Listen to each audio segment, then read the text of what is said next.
This film is a subtle sledgehammer. For anyone who didn't get the hype about everything everywhere all at once, this is for you. You'll read this essay, listen to it, and know exactly what the big deal is. The film has so much going on, it's easy to lose the thread amidst the chaos. Kung fu fighting with dildos sticking out of butts, spoiler alert. Lovers playing piano with hot dog fingers. Plots weave, heave, and crash into one another. To some, the movie feels like a big ol' mindfuck without consent. Meanwhile, there's a whole legion of fans foaming at the mouth who can't get enough. If you look at those fans and think, did that many people get dropped on their heads at birth, or how do people have such bad taste? Or maybe was 2023 Oscars just virtue signaling to Asians? Then come with me. Let's go on a journey. I'll show you what you missed, why you missed it, and how it proves this film is the most subtle sledgehammer of its generation. Why? Because it's the perfect analog to explore one of the most important things we could possibly talk about: suicide. From your favorite angle, intergenerational trauma, also known as spicy feelings. Yes, of course, it's not actually your favorite angle. Claims have been made, so let's begin. First, the big picture. Zoom out. What story does the film tell? There's a family, granddad, mother and father, daughter. The daughter is deeply rejected, feeling intense pressure, and simply trying to be herself, her gay self. Her name is Joy. Joy's mother, the source of pressure, didn't get the life she should have because she ran away from home to follow her heart. Granddad disapproved of Joy's mother, big time, even banished her. Joy's dad is caught between everyone, just wanting people to smile. So what story is being told? When you strip it all back, it's about pressure going from generation to generation, like an old debt growing interest, until finally someone pays for it with the ultimate price: their life. It's a pretty old story. A story of prejudice, fear, judgment, but also a story of wanting to protect our loved ones, ourselves. It's a story many can relate to, but also one many can't. It's kind of hard to tell what's going on though, because so much is going on. The movie feels like a surprise acid trip. Right from the start, it's tense, with frenetic energy, it's bombarding. The opening shot pulls us through a mirror with weird music into a cluttered but mundane setting. Action blocking dialogue and movement all whirl together into a storm that kind of feels like being assaulted. If you want to look into the mirror at your own family, you just might find beautiful and horrific things hiding in wait. That discomfort, that feeling like nails on a chalkboard.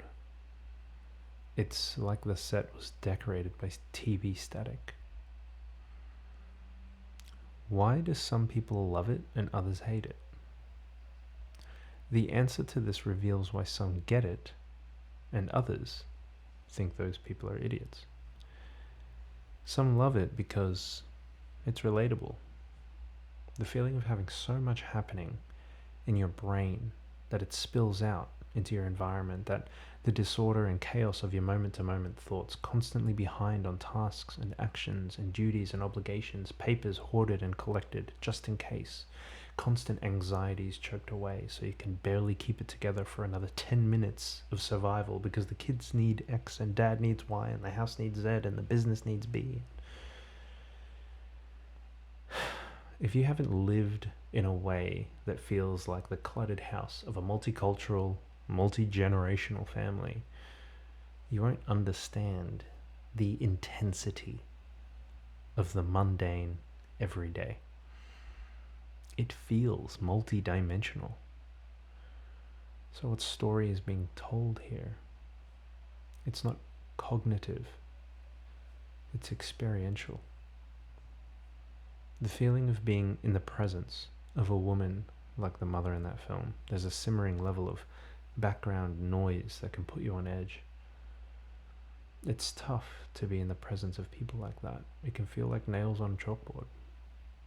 Let me articulate with a story of my own. Everyone felt my anxiety, except me. One time, I did a big project at work. It took about 6 months of working beyond my full-time hours. It was extremely complex and stressful, and it basically beat me bloody. I thought I was doing alright considering the impossible deadlines, the high stakes, and my total lack of leadership and corporate experience. But looking back, I'm not so sure. One day a colleague gave me a wake-up call. "Are you okay, Saeed? You haven't been acting yourself lately." Of course I was okay. I had a lot to do is all. And working in suicide prevention, you want to get things right. "Yeah, I'm okay, just stressed, of course. What do you mean?" "Well, you've been very intense."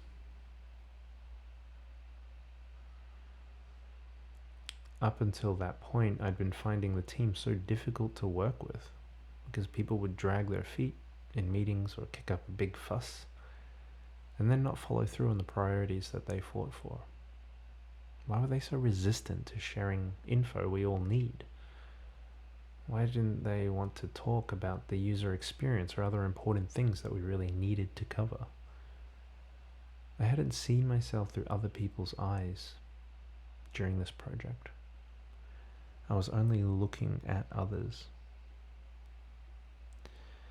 My instinct was to hand wave and dismiss her concerns, but something pinged in my guts.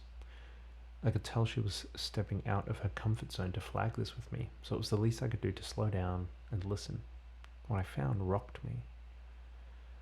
The closer attention I paid, the more I could see how different my reality was to everyone else's. The story in my head did not match the story in theirs. I started to notice in meetings how people rippled in response anytime I asked a question, as though I was dragging my nails down chalkboard. I was basically the mother character in the film, or maybe even the granddad if I dare look that deeply. So, how did I have such a deep mismatch between how I felt and how others felt around me? I'd never noticed this before. I had anxiety. I don't feel it in my body. I don't feel it in my lungs. I had no internal perception of anxiety at all. And yet, if I looked at my behavior, all the signs were there. My speech was quicker, my actions became more frenetic. I was grinding my teeth in my sleep. I wasn't taking care of myself, and I certainly wasn't taking care of my partner or other important aspects of my life. People got a very different Saeed than what I thought they did. Their map of Saeed included extras. Things not to say, things not to do. So many things like invisible boxes all around me in every conversation we had, cluttered, noisy things that confused me, taking up mental space as I had to figure out why everyone was being so weird. Life wanted to teach me an important question. What story is being told here? The movie perfectly connects the seen to the unseen. People familiar with this internal disconnect know others like this.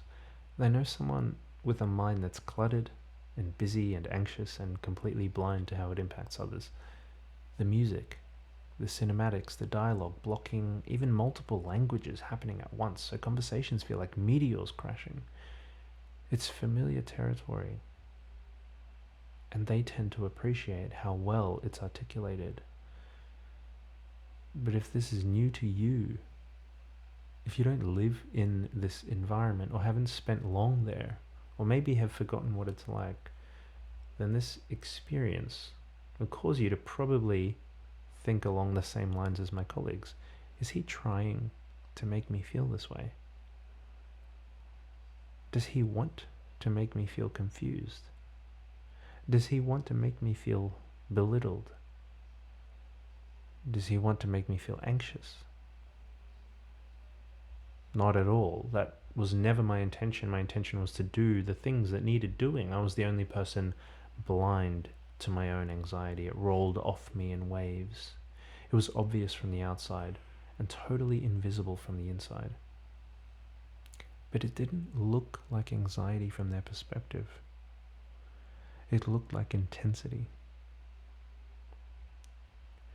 In the same way, the daughter could ask herself the same questions my colleagues were probably asking themselves.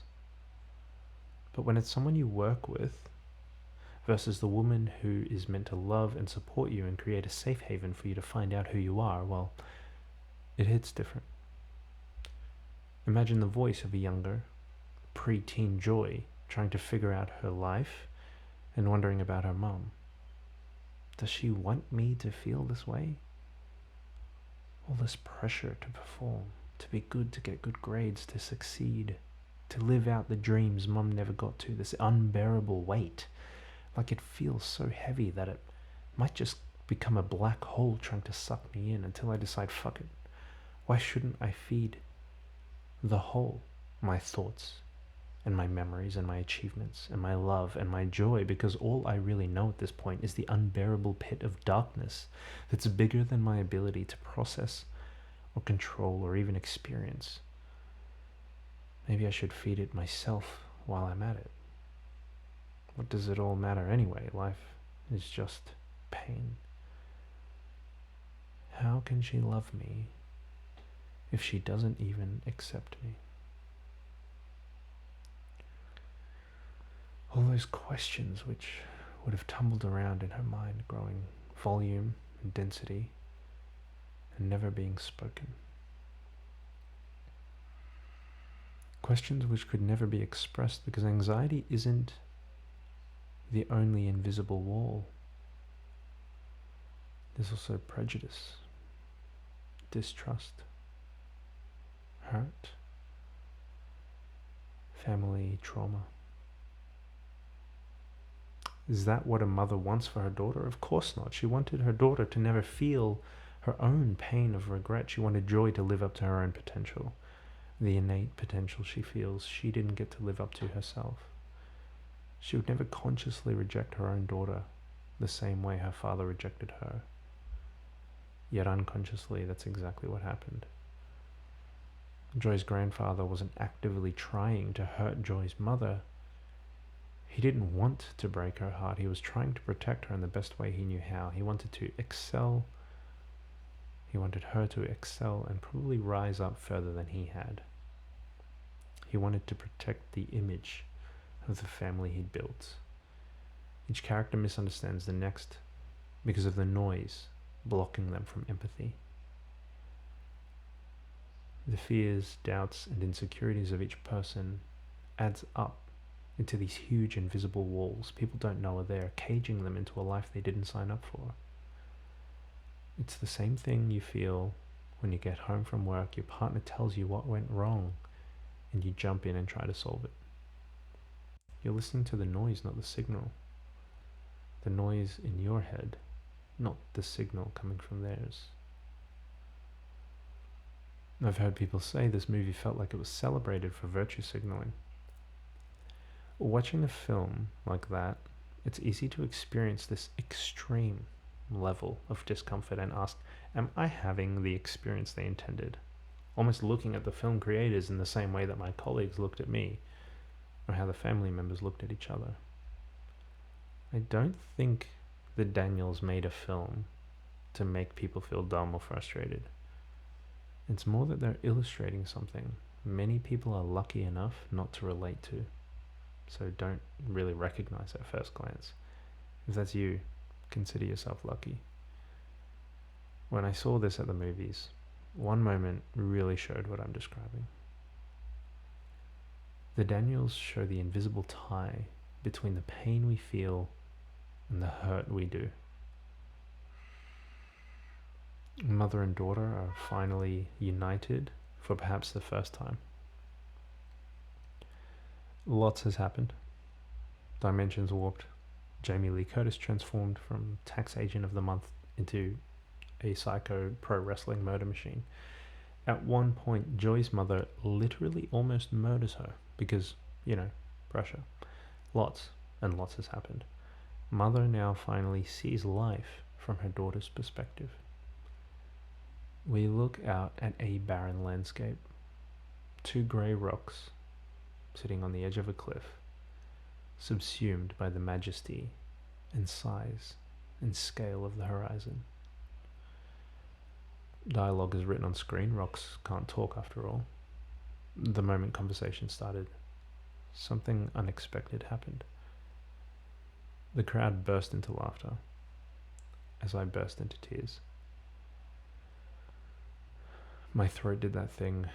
My heart followed, and with each new line of dialogue, my crying got worse. I bubbled over and absolutely lost it. The thing is, I can empathize with Joy.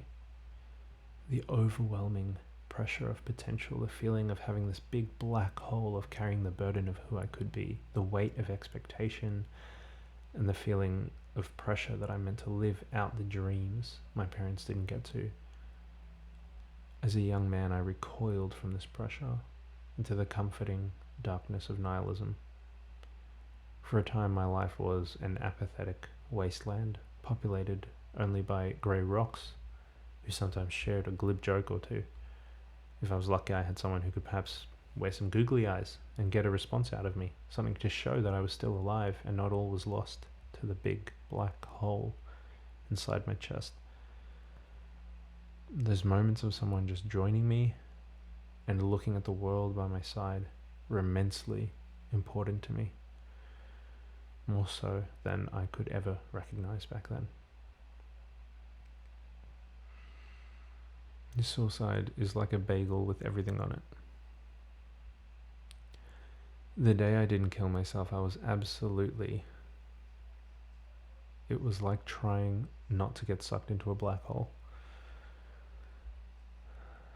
I feel the prickle of tears as I write this. My heart hurts because I know there's a lot of people out there who feel like there's no hope, no chance of feeling like a human again, nor making a real connection. People who feel like they're multi-dimensional beings escaping mundane and painful reality into worlds of their making where they can kill or fly or control or rule as they like rather than stay here, where their only option is to fight against the pull of a bagel so big, so dense, and so profoundly empty that the pull of its despair might just be stronger than everything everywhere all at once.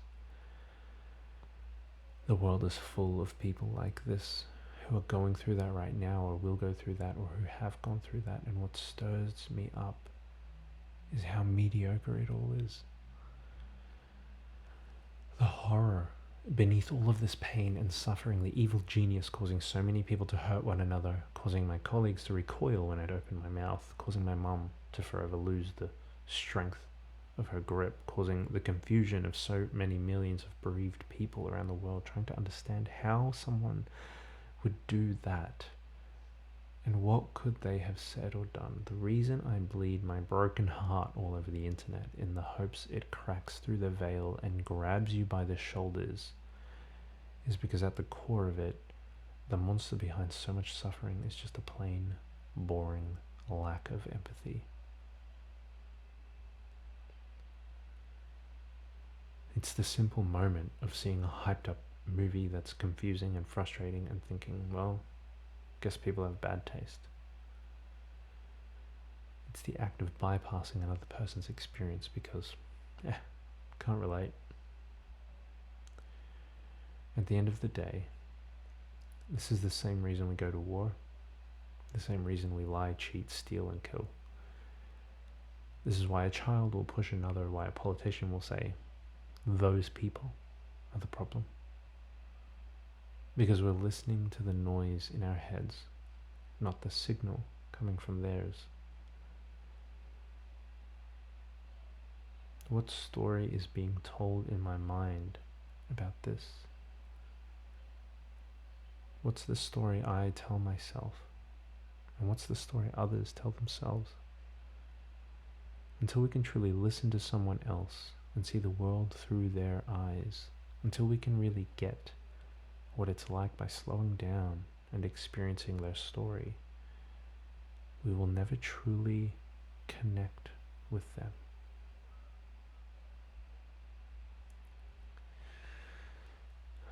Listening to someone's story can save their life. It wasn't even the real Joy who broke through and shook her mother awake. In order for Joy to feel seen and understood by her mother, she needed a mega-villain, multi-dimensional, pain-fueled destroyer of universes version of herself to go on an intergalactic murder rampage. That's what it took for this woman to step outside of the confines of her own mundane anxiety. Is that what it takes to break through the noise in someone's head, to get them to actually listen? What does it take in your friends, family, and loved ones to shake you awake throughout your life? Sometimes a film like this will come out and change the landscape. Do you know what I mean by that? Similar to a drop of water trickling down the side of a mountain. It doesn't look like much if you watch the progress of a single drop, but fast forward 100 million years, and that drop is now a flowing river. This is how the emotional, cultural landscape changes too. Except instead of a drop of water, it's a story being told. Films like this carve through the world, pulling into their wake the people who struggle in the silent, invisible feeling of that which is unspoken. Life for us feels like trying to cut through a mountain with a drop of water. We live in a world of unspoken things, things which cannot be seen, the pressure of uncaring parents, the hurt of disappointed expectations, the pain of giving up rather than choosing to continue. This film was such a big deal because it spoke to a lot of people who didn't know how to connect the dots between wanting acceptance for being who they are and wanting to die rather than continue not fitting in. It might sound really extreme. You might even think, wow, really? Die rather than not fit in? In which case, I'd reply, yeah, really. Can you picture how much pain it would take for that to be an option? If you can't imagine it, please try. You might be quick to dismiss with some kind of label like kids these days, or snowflakes, or people drink too much soy or something. A quick protection to insulate against the discomfort of being present with someone in pain. Empathy, trying to relate, can be uneasy. It can feel like nails on a chalkboard, like your soul is trying to cringe. It might feel like being dragged into places you don't want to go. It's totally okay. The better we can get out of our comfort zone, the better we can get into someone else's. It requires constantly asking a question of ourselves, of how we shape and make meaning about what's happening around us. What story is being told here? Movies like this open us up to our invisible prejudice. When I talk about invisible things, speaking the unspoken, what am I really on about? This is about blindness to prejudice. Just like how the only person's breath I cannot smell is my own, the only person's prejudice I cannot see is also my own. A view of people who don't show empathy. Perhaps you can feel it like the thorns of a hedgehog in this essay. If these words don't sting even a little, I haven't really gotten the point across. Or just like the prejudice of a mother who wants her daughter to not be rejected. The hard part about all this invisible stuff is that speaking about what nobody else can see makes you look like a crazy person. All we can do is our best to make the attempt and invite people into important spaces that might exist within one another.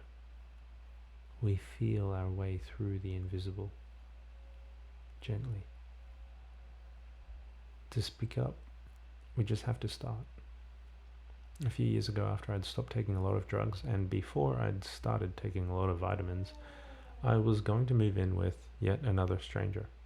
I'd already had Gumtree sharehouse adventures plucked right from he died with a falafel in his hand, including the all-time favourite chicken left on the bench during Christmas in Brisbane, leading to an absolute explosion of maggots.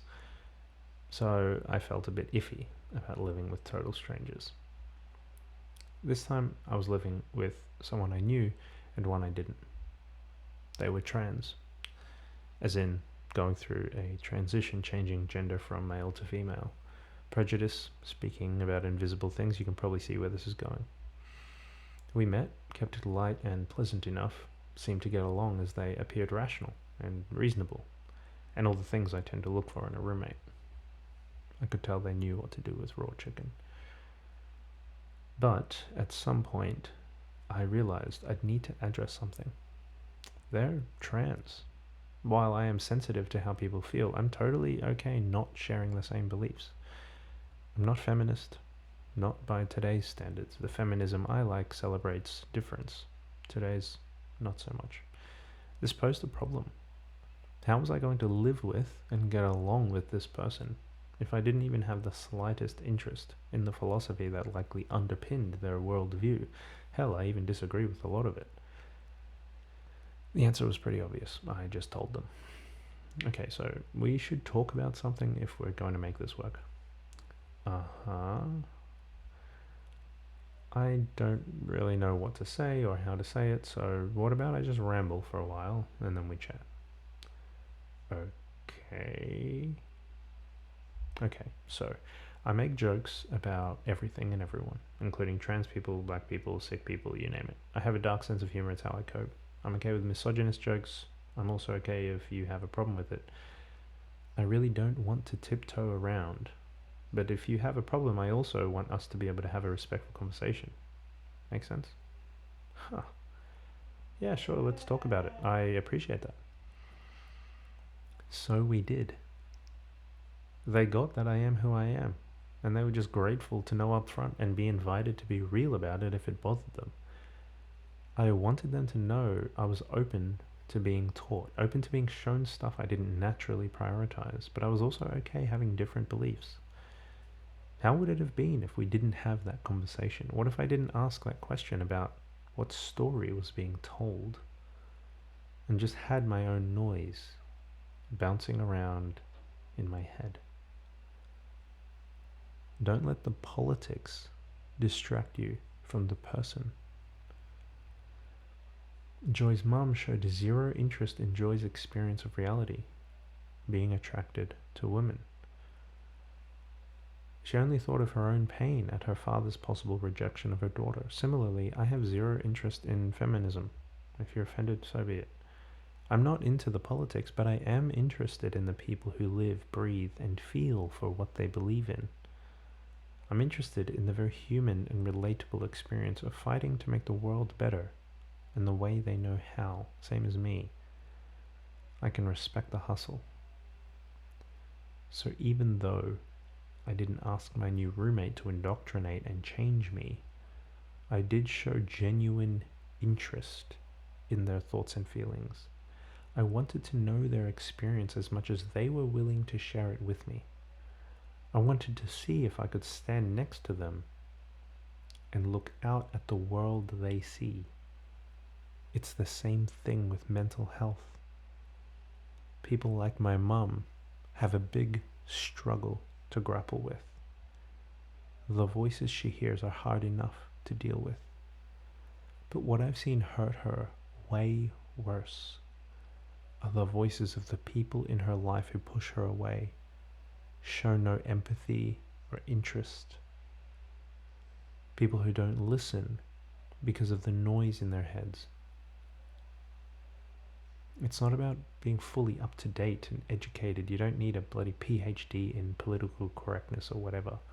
But a movie like Everything Everywhere All at Once offers you a trippy doorway to check whether you're really listening or whether you can't hear past the voice in your head trying to protect you from unease or discomfort. A voice that says, are they trying to make me feel confused and frustrated right now? I can guarantee that as an angsty teenager, I wasn't trying to make you feel frustrated and blocked out and shut down, though that's probably how you felt. I was literally doing my best to communicate beyond invisible walls. I couldn't escape the maze of my own hurts. And as a social outcast, when she's screaming or swearing or going off, my mum isn't trying to make you feel scared or intimidated, though that's probably how you feel. She's just unable to cope with what's happening inside her. The same way an autistic kid isn't trying to make you feel heartbreak when they bash their skull against the floor. It's their attempt to cope. The same way a friend isn't trying to make you feel guilty by ending their life. The same way Joy isn't trying to make her mum feel powerless and frustrated by shoving all of her pain and hurt into a supermassive bagel so dense with guilt and shame it consumes everything everywhere all at once. Self-awareness is uneasy. The film made style choices some people find repulsive. That's a-okay. Feel how you feel. The reason others absolutely love the movie is partly those exact same style choices. We think differently based on the different experiences we've had, allowing us to relate to the crazy. The movie is so scary good because it takes those really important stories and it bottles them up in a fresh way that invites you to be here, listening to this right now. It didn't just capture a mother's fear for her daughter's sexuality, the horror. People were so busy wondering what the hot dog fingers had to do with anything. They missed the fact that they were laughing about Joy's mum in a relationship with another woman. It didn't just capture a grandfather's fear for losing control of his family. It also gave us the robot exoskeleton armored power suit he needed to try and literally murder his granddaughter. Taking the time-honored tradition of flipping society upside down and giving it a hard slap to see what absurd and invisible truths fall out, the Daniels reveal what we walk past every day. Uneasy yet mundane things like the anxiety of trying to find that fucking receipt when you need to stir the noodles, cook the rice, get to the tax agent, support your daughter in her new lesbian relationship, while also juggling your existential horror at all the fucking mess of the life that you've created, just doing your best to survive the trauma your parents gave you, inverting all of this into zany images like a cosmic horror bagel, a couple of rocks on a cliff face, and a pair of googly eyes. The Daniels show an absolute masterful grasp of story. They invite us to ask for ourselves, what story is being told here? They invite us to ask of ourselves, what story is being told in here? Between the whiplash that leaves you wondering, am I meant to feel so frustrated, and the breakneck editing that makes you think, this is for an audience who grew up on TikTok. This movie has the secrets to a brilliant life hidden in plain sight. How to connect and heal intergenerational trauma. How to take responsibility for the impact you have on others. How to apologize and see the world other people see. How to look inward and learn about yourself. How to confront the gravity of your own fears. How to fight darkness with lightness. The fate of your children rests on your willingness to do the inner work you're avoiding. This film is so much better than you think it is. It is 100% an absolutely brilliant masterpiece. I hope this write-up helps you bridge the gap to someone in your life who you might otherwise dismiss with a hand wave. In the words of Joy's dad, you tell me that it's a cruel world and we're all just running around in circles. I know that. I've been on this earth just as many days as you. When I choose to see the good side of things, I'm not being naive. It's a strategic and necessary. It's how I've learned to survive through everything. I know you see yourself as a fighter. Well, I see myself as one too. This is how I fight.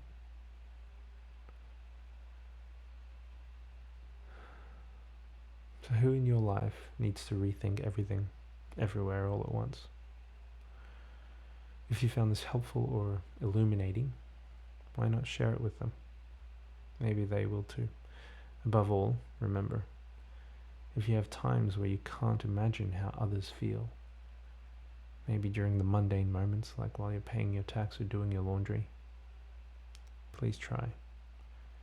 We need you to. The fate of the entire multiverse depends on it.